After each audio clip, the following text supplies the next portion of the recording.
خانقاہ کے 2 دروازے بنائے تھے، بادشاہ کہتا تھا ملنے آنا ہے، ملنے آنا ہے، ملنے آنا ہے۔ محبوب الہی فرماتے تھے ہمیں بادشاہوں سے کیا کام، جو بادشاہ حقیقی سے 5 وقت ملتے ہو وہ دنیا کے بادشاہ سے کیوں ملے؟ ہم تم سے نہیں ملتے کیونکہ ہم تم سے ملنے کے آداب نہیں جانتے، اور ہم تمہیں اس اللہ کے رسول نے پوری ظاہری حیات میں صرف 1 مرتبہ اعلان کیا تھا، بس ایک بار جنگ تبوک کے موقع پہ، کہ کون لا کر اللہ کی راہ میں دیتا ہے۔ اس کے علاوہ حضور کا اس طرح سے اعلان آپ کو پھر پوری زندگی کے اندر نظر نہیں آئے گا۔ مسلمانوں کہاں ہو، بلکہ میں تو آپ کو ایک مشورہ دیتا ہوں، مسجد 6 مہینے کے بعد بناؤ، مسجد بنانے سے پہلے مسجد کی آمدنی کے لیے کوئی عمارت بناؤ، تاکہ کچھ مسجدیں ہماری ایسی ہو جو بغیر چندے کے چلے۔ مدرسہ 5 سال کے بعد بناؤ، مدرسے سے پہلے کوئی ایسی عمارت آمدنی کی اس کی بنا دو، تاکہ کچھ مدارس بغیر چندے کے چلے۔ یا آقا علیہ السلام کے پیارے دیوانوں، ہم چندے، آپ لاشعوری طور پہ عادی ہو رہے ہو، مانگنے کے عادی۔ اسلام دینے کا مذہب ہے، مانگنے کا مذہب ہے۔ آقا نے فرمایا اوپر والا ہاتھ بہتر ہے نیچے والے ہاتھ سے۔ آپ دیکھ لو سرکار غریب نواز کی چوکھٹ پہ آپ کو اکبر نظر آئے گا، غوری نظر آئے گا، تغلق نظر آئے گا، خلجی نظر آئے گا، غریب نواز کسی بادشاہ کی چوکھٹ پر نظر نہیں آئیں گے۔ آپ دیکھ لو ولیوں کے ماننے والے سن لیو، یہ تم نے بدعتیوں سے سیکھا ہے مالداروں کی گداگری، ورنہ ہمارے اولیاء تو وہ ہیں۔ واللہ حضرت محبوب الہی نے خانقاہ کے 2 دروازے بنائے تھے، بادشاہ کہتا تھا ملنے آنا ہے، ملنے آنا ہے، ملنے آنا ہے۔ محبوب الہی فرماتے تھے ہمیں بادشاہوں سے کیا کام، جو بادشاہ حقیقی سے 5 وقت ملتے ہو وہ دنیا کے بادشاہ سے کیوں ملے؟ ہم تم سے نہیں ملتے کیونکہ ہم تم سے ملنے کے آداب نہیں جانتے، اور ہم تمہیں اس لیے خانقاہ میں نہیں بلاتے کہ ہم تمہاری مہمانی کے آداب نہیں جانتے۔ اگر بادشاہ ایک دروازے سے آئے گا تو خانقاہ کے 2 دروازے اس لیے بنائے ہیں، ایک سے وہ آئے گا، دوسرے سے ہم چلے جائیں گے۔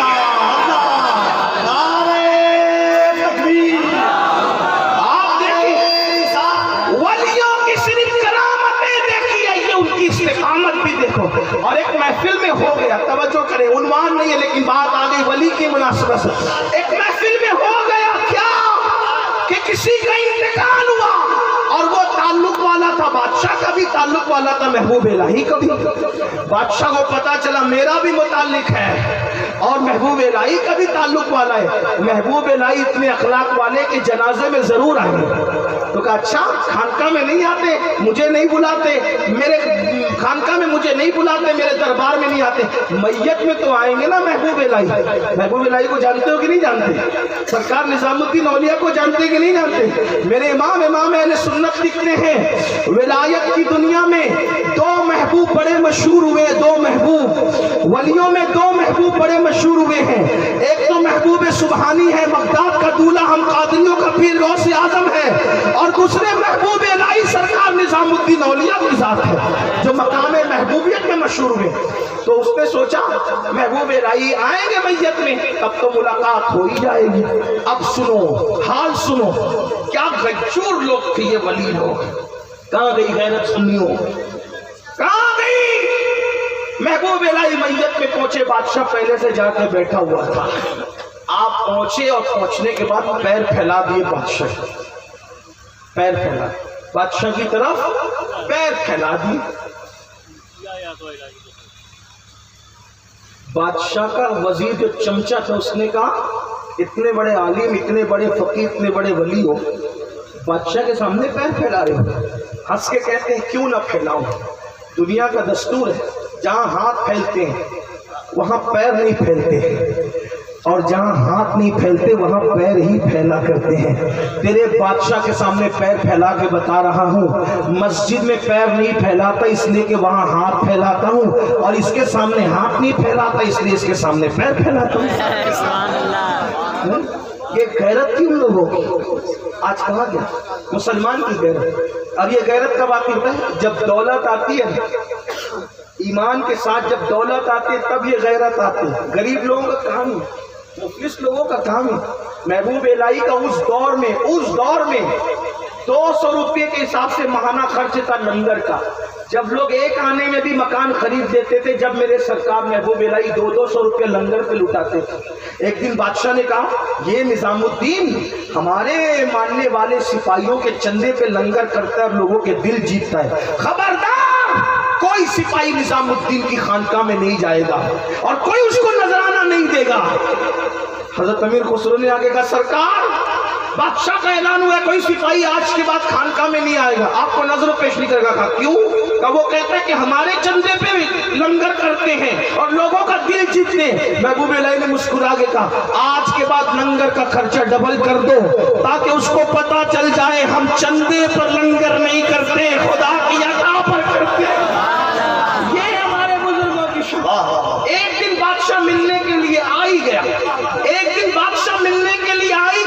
محبوب الہی نے بولا میں نہیں ملوں گا، اس کو میرا استبل گھما دو، جاؤ میرا استبل دکھا دو۔ یہ لوگ ہیں، آپ کیا سمجھ لیں لوگ ولیوں کو؟ کیا ہمیں پتہ ہی نہیں، بتائی نہیں گئی ہے، ہم نے کبھی پڑھنے کی جاننے کی کوشش نہیں کی ہے۔ محبوب الہی سے بادشاہ ملنے آیا اور کیا ہوا؟ آپ نے فرمایا جاؤ اس کو میرا استبل بتاؤ۔ استبل کس کو کہتے ہیں؟ جس میں گھوڑے بنتے ہیں، گھوڑے بن کے استبل دکھاؤ۔ بادشاہ کو استبل میں لے گئے تو گھوڑوں کے گلے میں جو چین تھی زنجیر وہ سونے کی تھی اور جو کھوٹیاں تھی وہ چاندی کی تھی۔ بادشاہ نے جب گھوڑوں کے، بیلوں کے، گایوں کے، بکریوں کے گردن میں سونے کی زنجیر اور کھوٹیاں چاندی کی دیکھی تو کہا واہ، ہمیں دنیا دار کہنے والا نظام الدین اتنا بڑا دنیا دار نکلا۔ ہم نے تو گھوڑوں کو سونے کی زنجیر نہیں پہنائی اور تمہارے پیر نے پہنا دی۔ کوئی دوڑتا ہوا مرید گیا کہا سرکار آپ کو ایسا بول رہا ہے، کہ اس کو جا کے جواب دے یہی تو فرق ہے تجھ میں اور مجھ میں کہ تو نے اس سونے کو دل میں جگہ دی ہے اور میں نے اس سونے کو جس کا وہ حقدار تھا وہاں جگہ دی ہے۔ وہ جانوروں کے گلے میں رہنے کی چیز تھی، میں نے اس کو جانور کے گلے میں رکھا، اپنے دل میں نہیں رکھا۔ دل میں تو یار بستا ہے، دل میں تو یار کا پیار بستا ہے۔ یہ وہ لوگ ہیں میرے بھائیوں جنہوں نے حکومتیں بانٹی، جنہوں نے آج ہم کیا ہو گئے؟ وجہ آج ہم اللہ والے نہ رہے، ہم نفس کے غلام ہو گئے۔ بات دور نکلتی ہے۔ عرض کیا کر رہا تھا؟ وہ جوان حضور کے پاس ہے، حضور نے اس کا کٹورا لیا، کٹورا نیلام کیا اور کٹورا نیلام کرنے کے بعد فرمایا مانگنا نہیں چاہیے، محنت میں برکت ہے۔ بول کیا کرنا جانتا ہے؟ حضور مجھے کچھ نہیں آتا، صرف لکڑیاں کاٹنا جانتا ہوں۔ آقا نے فرمایا جاؤ کڑھاڑی لے کر آؤ۔ وہ کڑھاڑی لانے گئے، حضور نے وہ ڈنڈا تیار کر کے رکھا اور کڑھاڑی میں لگایا اور فرمایا یہ لو جاؤ محنت سے لکڑی کاٹو پیسہ کماؤ۔ وہ روزانہ لکڑی کاٹتے پیسہ کماتے، لکڑی کاٹتے پیسہ کماتے۔ جو مانگنے آیا تھا کچھ دنوں کے بعد وہ نذرانہ لے کر آیا، چہرے کا رنگ بدل گیا، جو پیلا رنگ تھا وہ سرخ ہو گیا، آنکھیں خالی تھے آنکھیں بھر گئی، اللہ اکبر، پریشانی دور ہو گئی، پھٹے پرانے کپڑے اچھے کپڑوں میں تبدیل ہو گئے۔ پتہ ہے میرے آقا کے پاس آئے، حضور یہ نظر لے کر آئے۔ سرکار نے نظر تو ہاتھ میں نہیں لی، فرمایا اس کو پہچانتے ہو؟ صحابہ نے کہا جی حضور اس کو جانتے ہیں، یہ وہی ہے نا جو کٹورا بیچ کر کے اس کو کڑھاڑی دی گئی تھی۔ ہاں آقا نے فرمایا۔ پھر اس کے بعد میرے آقا علیہ السلام نے فرمایا اللہ تجھے مزید برکت دے، یہ نذرانہ لے کر جا، اپنی اولاد پر اپنے بچوں پہ خرچ کر، محنت میں برکت ہے۔ اور اس کا ہاتھ جب حضور نے دیکھا، پہلے اس کا ہاتھ نرم تھا اس جوان کا، لیکن چند دنوں کے بعد لکڑی کاٹتے کاٹتے اس کا ہاتھ سخت ہو گیا، ہاتھ میں چھالے آ گئے۔ حضور نے اس جوان کا ہاتھ لیا اور ہاتھ اب اس کا سخت ہو گیا تھا۔ آقا علیہ السلام نے ہاتھ لیا اور ہاتھ لے کر کے چوم لیا اور فرمایا جو ہاتھ حلال کماتے کماتے، جو ہاتھ حلال کماتے کماتے سخت ہو جاتے ہیں، اللہ ان ہاتھوں پر جہنم کی آگ کو حرام فرما دیتا ہے۔ کاروبار کرنے میں شرم محسوس مت کرو، کمانے میں شرم محسوس مت کرو، مالدار بنو، لوگوں کے ساتھ جینا ہے۔ اور آخری بات ولیوں کے آستانے پر جاؤ نا، ادب سے جاؤ۔ ولیوں کے آستانے پہ جاؤ تو ادب سے جاؤ، جتنا ادب کرو گے اتنا ملے گا۔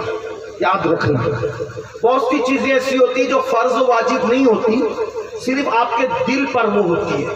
جیسے مثال کے طور پر ہم لوگوں کو یہ بتایا گیا بچپنے سے جہاں ولی کا آستانہ ہو بیٹے وہاں کبھی پیر لٹکا کے نہیں بیٹھنا، توجہ کرنا. تو مانگنے سے جو نہیں ملتا ولیوں کے یہاں ادب کرنے سے ملتا ہے. اب لوگ ولیوں کے آستانے پہ جاتے ہیں، وہاں پر کیا ہوتا ہے، بھول اپاڑ کرتے ہیں، مستی مذاق کرتے ہیں. آپ کے یو پی میں کیا ماحول ہے مجھے نہیں پتا، عرس کے ماحول کو لے کر میں ہندوستان بھر میں دیکھ رہا ہوں کہ جب